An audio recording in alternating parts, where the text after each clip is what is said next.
from the hole. Sure, you can see here, it's outside. It's not in the shed. Well, why is that? Oh me, oh my, why did you have to do this to me, Mighty Toe?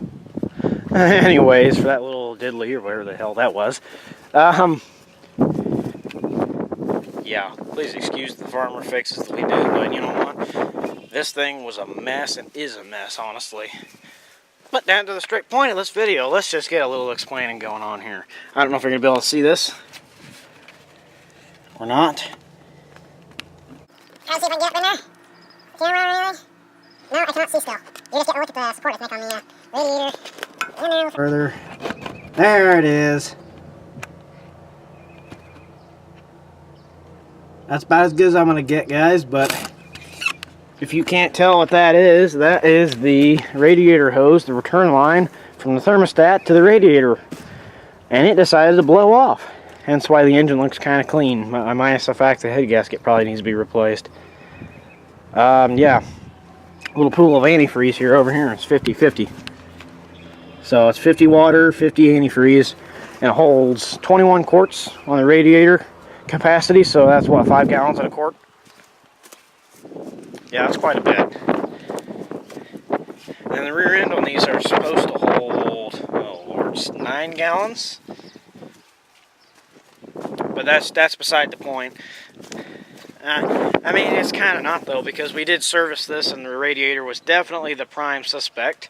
And then we moved on to other things like this, like the rear end drain. Now, on these tractors, a little something interesting is that, like, on the 1900 here, back in the shed, the check and drain plug, the drain plug's under the tub there on the bottom. And then the check plug and fill plug are on the side here, right there. On the Mighty Toe, and I think on the 1950s in general, they have the check plug here, fill plug here, if you want to count that, or in this case, there's a fill plug right under the seat, which is kind of a bitch to get to, because the support for the seat is in the way. Good design. Aftermarket seat, by the way. And then the drain plug is... Where is the drain plug? I should remember this for some reason. Oh, it's right down there. Lighting an issue? No, you should be okay. But otherwise, yeah. So this thing holds 9 gallons. We put 90 weight in. We put 90 weight in the rear. Give or take a couple weights. Doesn't really matter. Just something thick enough to get around in there, but not too terribly thin either. 90 weight is probably the most recommended one, though, for nowadays in Olivers and the rear ends. That's what we put in every one we have. And every Detroit person will tell you to put straight 40 or 30 into the engine, whether it's winter or hot, you know, wherever your climate is. And we have straight 40 in it right now. But really, honestly, I don't really think it matters that much. Now, I know I'm sure of you are going to kind of jump on me like, oh yeah, it does, because different viscosities and all that, yada, yada, yada, it'll all get up in the engine. Yeah, not really. A lot of people on the Detroit page actually argue in favor of multi-weight oils nowadays.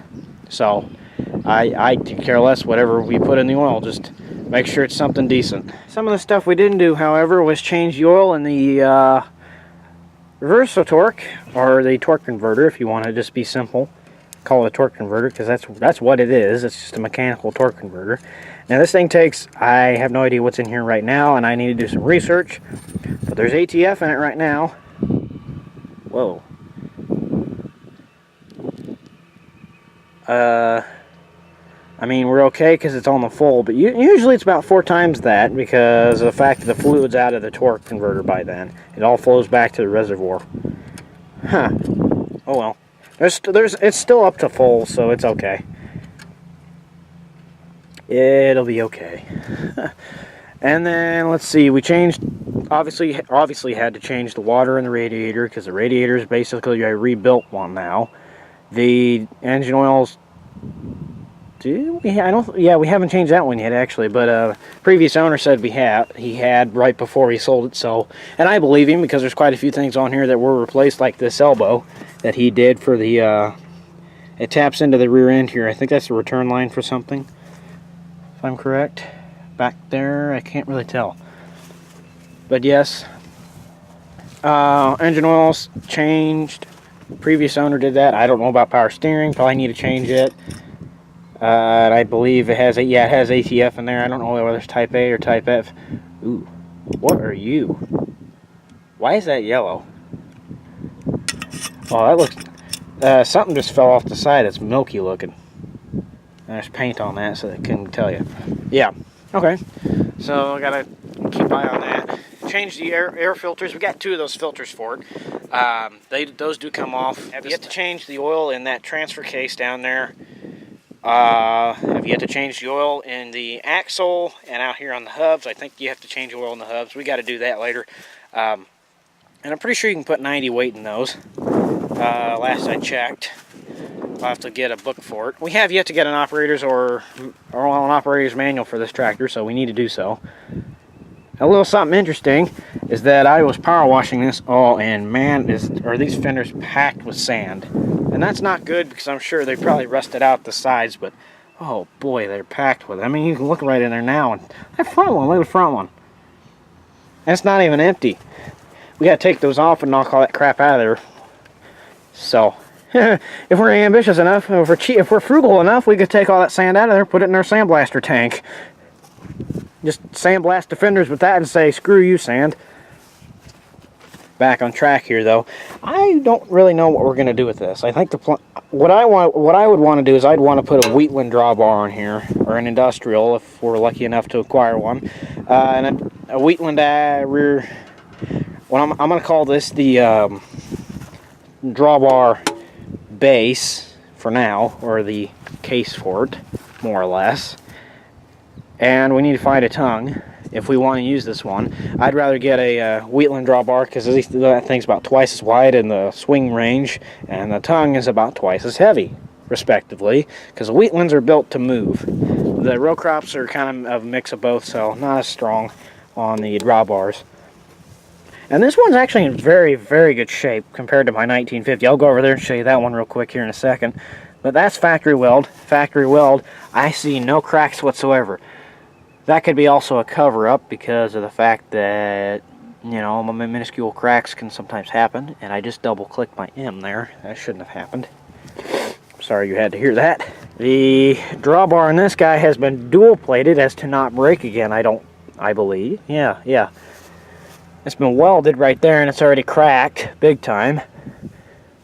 Welded there. Sounds solid, but I wouldn't trust that. I'd take that off and re-weld it or get a different one.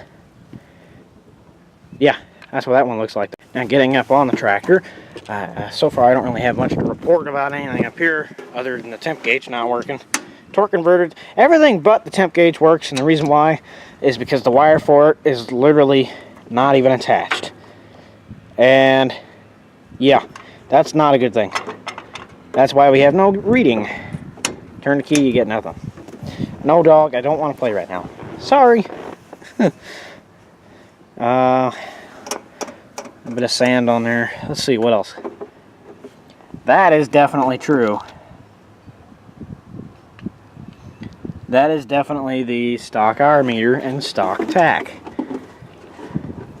The battery is weak on this thing. Good grief. Yesterday I tried to start it, was about 50 degrees out. You get any, for some reason these Detroits just don't like to start below 50, 60 degrees. 60 degrees, you're lucky if it'll start after a few cranks, and then 50 degrees is guaranteed you got to bring out the ether. Obviously you got to be diligent with the ether, but you still got to use it.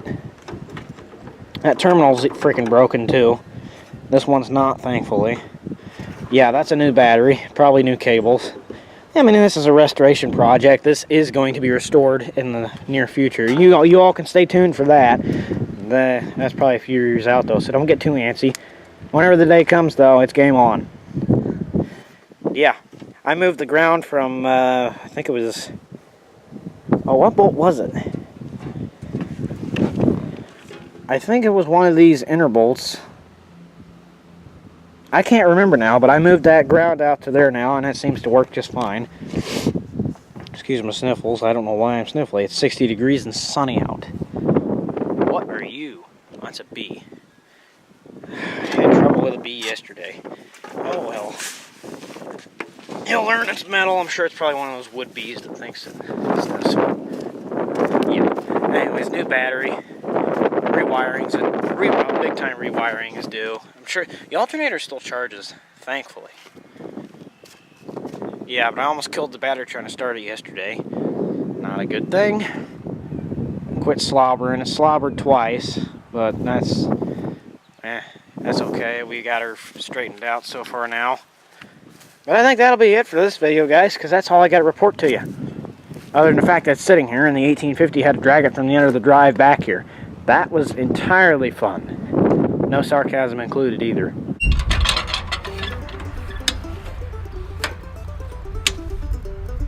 Oh, didn't see you guys there. Thanks for watching this video. Hit the subscribe button, the like button, and the notifying bell button. Know whenever I post a new video. It'll help you know about seeing this beast or the rest of the collection. So thanks for watching. Have a great day or a great night. I'll see you on the next one.